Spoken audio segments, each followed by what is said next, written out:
Why are we filming with an iPhone? Because it's supposed to be casual. Hi guys, today I'm going to uncover the Jesko transmission, the Lightspeed transmission. This is something we're very proud of. It's a complete in-house development of a brand new revolutionary transmission concept. Compared to any other transmission for a sports car or a normal car, compared to what this can do in torque capacity and amount of gears, it's smaller and lighter and faster and smoother shifting than anything ever before it. And actually, when I say shifting, I have to take that back, because we never actually shift gears in the sense of moving forwards and backwards, forks and synchros and things like that. We're just opening and closing clutches like these. 9-disc clutches that each of them can take 2,500 Newton meters of torque. We had to really specially develop these. They're wet clutches, so they're cooled by oil inside the gearbox. But we had to make them very special because of the high differential speed and to make them cope with that. So that was an interesting challenge we had to solve. And this is kind of the central part of the transmission. And on this one we have 2 shafts already assembled. One is not in here right now. And I can't really show you all the details inside because some are still kind of in the patent process, so I can give you more of an overview at this point in time. But as we have 3 shafts, and with 2 gear sets on each shaft, we can combine 3 times 3 gears with each other, which means we get 9 speeds in the gearbox.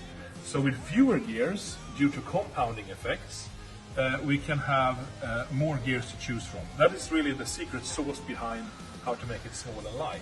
Therefore, we can also make the gears a little bit bigger and stronger than otherwise, and make it really rugged in that sense.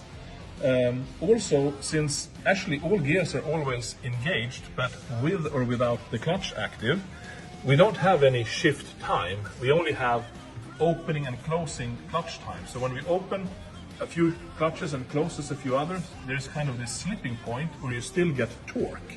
So it's a very smooth change of gear, not shift of gear, and you always get acceleration forward during the process. And it doesn't matter if you shift from like 9 to 8 gear or 7 to 3rd. It is as fast of a shift because we're just opening and closing the same type of clutches. And if we want to kind of compare it in shift speed here, we're seeing down to 60, 70 millisecond from full torque to full torque with just a slight G-force dip in between, which is you hardly notice. And the sound of the shift is more akin to a race transmission with dog rings. It just bangs in like that when you're going for it full power. But at the same time, you can be automatic transmission smooth, just slipping on these clutches. So it's really the best of all worlds from my perspective. What is pretty cool with this, as it is also a very sporty gearbox, is that we have a dry sump stage here to always evacuate the oil from the gearbox, not having it sloshing around and creating drag. The shafts are pretty spectacular, big hollow shafts with a big spline, very lightweight but very, very strong due to their dimension. And you can see all these small holes everywhere. It's to lubricate locally for the gears and for cooling. And then we scavenge out so we don't have oil sloshing around, and then we send it to a cooler. So very little windage losses, very stiff axles, and lubrication where you really want it, not just sloshing around. Here we can see the final differential, which is actually similar to what we have in the Agera model. So we have a hydraulic piston pressing here to more or less lock the limited slip differential. So we can really control the behavior through corners and power sliding and so on with differential locking, which is electronically controlled.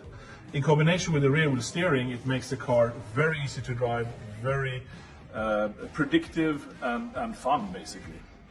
So when I said we're not really shifting, I think the backside here of the casing kind of shows this off. You have these solenoids. Basically, the only thing we're doing, we have pressure sensors and we have solenoids. So we're opening and closing these channels of oil pressure. It's about 120 bar pressure in there. And these channels in the housing, they actuate these clutches. So opening and closing solenoids and open and closes clutches, that means we're transferring power to certain gears or not.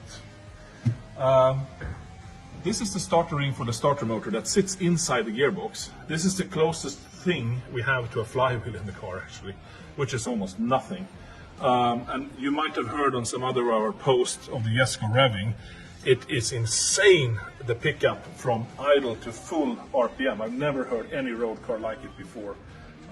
And it makes the engine sound pretty much naturally aspirated, and have this immense responsiveness, which makes the car so much more fun to drive. And finally, some cool pieces. I mean, look at this machining, look at the finish of it. This is really jewelry, I would say, when it comes to gearbox casing.